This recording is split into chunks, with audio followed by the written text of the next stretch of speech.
My husband's business partner bet him $1,000 I'd have a breakdown when they announced my resignation at the company New Year's Gala. "She'll make a scene," he laughed over speakerphone while I stood frozen in the hallway holding my husband's dry cleaning. "Women like her always do." My husband chuckled back. "Double or nothing," she cries before dessert. That was December 27th. 4 days before the gala. 4 days before I smiled, thanked everyone for the opportunity, and handed my husband an envelope that made his lawyer resign the next morning.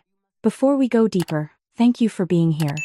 If you believe no woman should ever be blindsided by someone who vowed to protect her, hit subscribe. It's free, and it helps us reach others who need strategy, not just sympathy. Now, let's continue. But this story didn't start in that hallway. It started 3 years earlier with champagne and promises in a conference room overlooking downtown Chicago. My husband, Derek, had just landed the biggest client of his career. I was the one who brought that client in, through my connections, my reputation, my 15 years in corporate consulting. When Derek proposed we merge our firms and our lives, it felt like destiny. I said yes to both. The first year was everything I imagined. We were equals, partners in every sense. My name was on the door next to his. My signature carried the same weight, but somewhere in year 2, things began to shift, so gradually I almost didn't notice. "Let me handle the Henderson account," he'd say. "You focus on the creative stuff." The creative stuff. That's what he started calling my strategic work. The same work that built half our client base. I told myself he was trying to help, that he saw something I didn't. I adjusted. I accommodated. I made myself smaller without realizing I was shrinking. By year 3, my name was still on the door, but my voice had disappeared from the boardroom. Derek spoke for both of us at client meetings. He introduced me as my wife who helps with operations. Helps? Like I was an assistant. Like I hadn't built a 7-figure consultancy before I ever met him. His business partner, Greg, made it worse. They'd laugh together at dinners about letting the wives think they're in charge. Greg's wife would smile tightly and pour more wine. I'd change the subject and pretend I didn't hear. But I heard. I always heard. "You'd be lost without me, you know," Derek said one evening, swirling his scotch while I reviewed quarterly reports at the kitchen table. "This business runs because I close deals. You just organize things." I looked up from my laptop. "I brought in 40% of our revenue last year." He smiled, the kind of smile that made me feel foolish for stating facts. "Sure, but who actually sealed those contracts?" He kissed my forehead and walked away. I sat there, cursor blinking on a spreadsheet I'd built from scratch, and felt something harden in my chest. I started paying attention after that. Really paying attention. To the way he'd cut me off mid-sentence in meetings. To how he'd take credit for my proposals and frame them as collaborative efforts he'd refined. To the small comments that landed like paper cuts, too minor to address individually but collectively bleeding me dry. "You're overthinking again," he'd say when I pushed back on a decision. "This is why I handle the big picture." The big picture. As if I couldn't see past my own nose. As if 20 years of experience meant nothing compared to his confidence. I didn't confront him. I'd tried that before, early in our marriage, and learned it only made things worse. He had a talent for turning my concerns into evidence of my emotional instability. "You're stressed. You're being paranoid. Maybe you should talk to someone about these mood swings." So I stopped talking and started watching. The affair was almost boring to discover. A text notification on his iPad while he showered. A name I didn't recognize with a string of hearts. I didn't gasp. I didn't cry. I simply screenshotted the conversation, emailed it to a private account, and set the iPad back exactly where I found it. Then I made dinner and asked about his day like nothing had happened. Over the following months, I built a quiet archive. Hotel receipts hidden in jacket pockets. Late-night client calls that went to the same number. A perfume sample in his gym bag that I'd never worn. Each discovery went into a folder on a cloud drive he didn't know existed. I labeled it Tax Documents 2019. He never looked at anything that old. But evidence of an affair wasn't enough. In our state, infidelity had limited impact on divorce settlements. What I needed was something bigger. Something that would protect everything I'd built before he could dismantle it. That's when I started reading our partnership agreement again. The one we'd signed 3 years ago in that champagne-filled conference room. Derek had drafted it himself, proud of his legal cleverness, too proud to hire an actual attorney. I'd signed it on our wedding day, caught up in the romance of merging everything. But reading it now, with clear eyes, I found something he'd missed. A clause about decision-making authority in the event of dissolution. A clause that gave whoever initiated separation proceedings first a 72-hour window to restructure asset allocation. He'd written it thinking he'd always be the one in control. He never imagined I'd use it against him. I took the document to my sister Rachel, an attorney in Boston who'd never liked Derek. She read it 3 times, then looked up at me with an expression I couldn't quite name. "He handed you the keys to the castle," she said slowly. "And he doesn't even know there's a door." We spent weeks preparing. Every asset catalogued. Every shared account documented. My premarital contributions to the business calculated down to the penny. Rachel found 2 other attorneys who specialized in corporate dissolution, and together they built a strategy so airtight that Derek's future lawyers would have nothing to grab onto. I hid everything in plain sight. Legal folders in my desk drawer, labeled with boring names like vendor contracts and insurance renewals. Derek never snooped through my things. He didn't think I had anything worth finding. Meanwhile, I kept playing the role he'd written for me. I organized his calendar. I smiled at his jokes. I nodded along when he explained things I'd taught him years ago. He relaxed into my compliance, mistaking my silence for surrender. He didn't notice that I'd stopped arguing because I'd stopped needing his permission. The New Year's Gala was Derek's idea. A grand celebration of the company's best year yet, a year built largely on a client I'd personally managed while he played golf with Greg. He planned to announce a restructuring that night, a polite word for pushing me out of the company I'd helped create. They'd offer me a symbolic consulting role, a title with no power, while he and Greg took full control. I found out by accident. Derek left his laptop open while he took a call in the other room. An email from Greg with the subject line "Operation Fresh Start" sat right there on his screen. I read it in 30 seconds. They'd planned everything, the announcement, the timeline, even the talking points for concerned clients. There was a line near the bottom that made my stomach turn. "She'll be upset, but she'll accept it. She always does. She always does." 4 words that summarized how little he knew me. How little he'd ever tried to know me. I closed the laptop and went to the kitchen. I made tea. I sat in the breakfast nook and watched the snow fall outside. And I felt something settle into place. Not anger, not exactly. Something colder. Something cleaner. He wanted to announce changes at the gala? Fine. So would I. The next 4 days were the calmest of my life. I finalized everything with Rachel. I prepared documents that would file automatically at midnight on January 1st, triggering the dissolution clause before Derek even knew what hit him. I chose my dress for the gala, a deep emerald green that Derek once said made me look too serious. I had my hair done. I got a manicure. I felt like a woman preparing for battle, armor polished and sword sharpened. The night of the gala, our ballroom glittered with fairy lights and champagne flutes. 300 people filled the space, clients and colleagues and industry friends who'd watched our company grow. Derek worked the room like he owned it, which I suppose he thought he did. Greg followed behind him, laughing too loud, slapping backs, radiating the confidence of a man who'd never faced a consequence. I circulated separately, accepting compliments on my dress, making small talk about holiday plans. Several clients pulled me aside to thank me personally for my work on their accounts. I smiled and tucked their gratitude away like receipts. Evidence that my contributions weren't invisible, even if Derek pretended they were. At 10:30, Derek clinked a fork against his glass and called for attention. The room hushed. He stood at the front, Greg beside him, both wearing matching smug expressions that made my skin crawl. "Thank you all for being here tonight," Derek began, voice warm and practiced. "This year has been incredible for the firm, and we wanted to celebrate with the people who made it possible." A pause for applause. "But we also have an announcement. As we move into the new year, we're making some changes. Strategic realignments to position us for even greater growth." I watched from the middle of the crowd, sparkling water in hand, face carefully neutral. "My wife has been an incredible partner in building this company," Derek continued, and I almost laughed at the word partner. "But she's decided to step back from day-to-day operations to focus on other opportunities. We're so grateful for everything she's contributed." He gestured toward me. 300 heads turned. Someone started clapping uncertainly.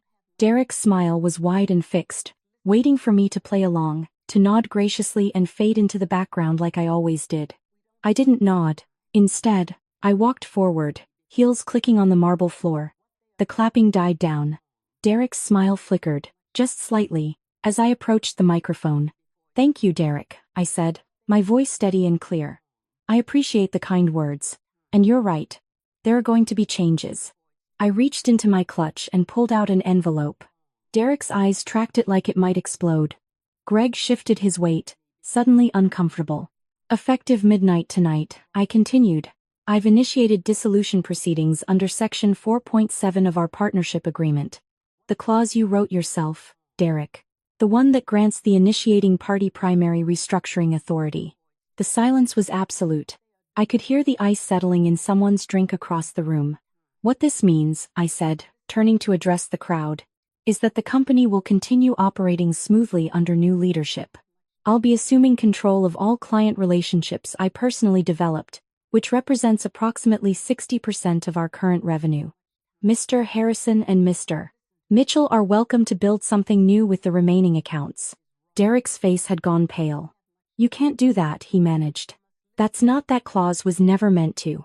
"It's already filed," I said calmly. "My legal team submitted the paperwork 2 hours ago. You should be receiving notification any moment now." As if on cue, Derek's phone buzzed in his pocket. Then Greg's. Then several others around the room, attorneys and executives checking their own devices as the news rippled outward. I turned back to my husband, meeting his eyes for the first time all evening.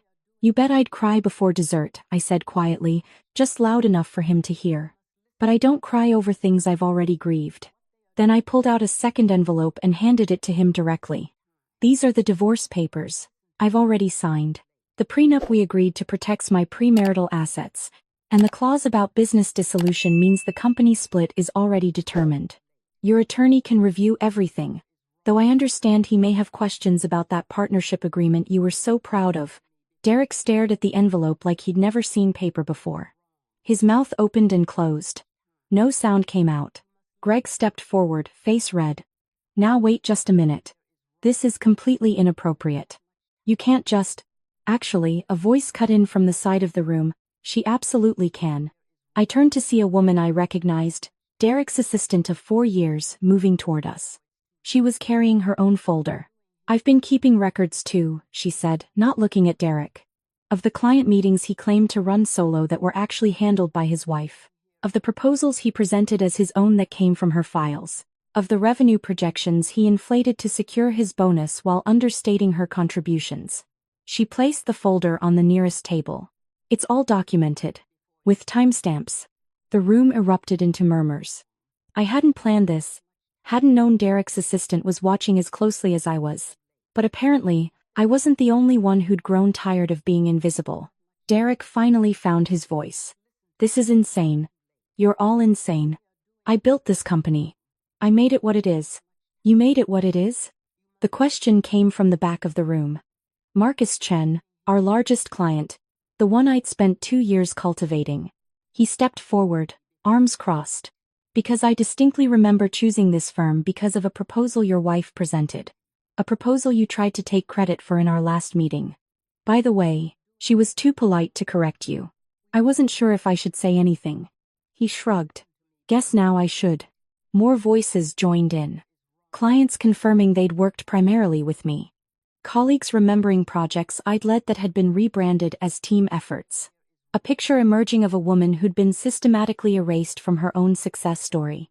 Derek stood in the center of it all, shrinking somehow, becoming smaller as the truth grew larger around him. Greg had already slipped toward the exit, self-preservation winning out over loyalty. I didn't gloat. I didn't need to. The facts spoke loudly enough. "I think we're done here," I said finally, retrieving my clutch from the table. "Happy New Year, everyone. I look forward to working with many of you in the months ahead." I walked out of the ballroom without looking back. The cold January air hit my face like a benediction, sharp and clean and exactly what I needed.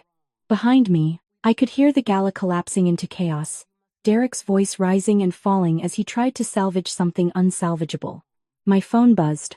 A text from Rachel, documents filed. "It's done." Congratulations, sis.